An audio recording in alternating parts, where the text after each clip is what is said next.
লুঙ্গি dance কোন সিনেমার গান?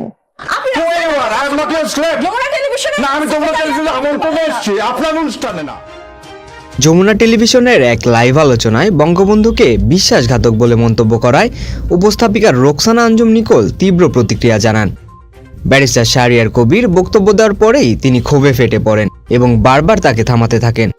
পরিস্থিতি উত্তপ্ত হয়ে উঠলে নিকোল তার মাইকও বন্ধ করে দেন। বিজয়ের মাসে যমুনা টেলিভিশনের সেটে দাঁড়িয়ে আপনি বঙ্গবন্ধুকে বিশ্বাসঘাতক বলেছেন। নিকোল বলেন, স্বাধীনতার মাসে টিভি স্টুডিওতে দাঁড়িয়ে বঙ্গবন্ধুকে বিশ্বাসঘাতক বলা মেনে নেওয়া যায় না।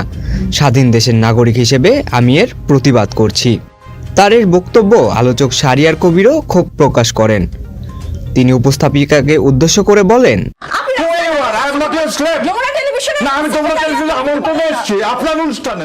অতিথিকে সম্মান দেওয়ার নিয়ম রয়েছে, কিন্তু তিনি স্বৈরাচারী ভঙ্গিতে অনুষ্ঠান পরিচালনা করছেন। উত্তরে নিকোল বলেন, অনুষ্ঠান তার দিক নির্দেশনাতেই চলবে।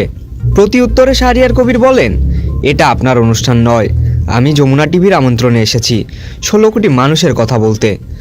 লাইভ চলাকালে উভয়ের মধ্যে তর্ক বিতর্ক চরমে পৌঁছায়, যা কিছুক্ষণ ধরে দর্শকরাও প্রত্যক্ষ করেন। ঘটনাটির ভিডিও সামাজিক যোগাযোগ মাধ্যমে দ্রুত ভাইরাল হয় এবং বড় ধরনের আলোচনার সৃষ্টি হয়।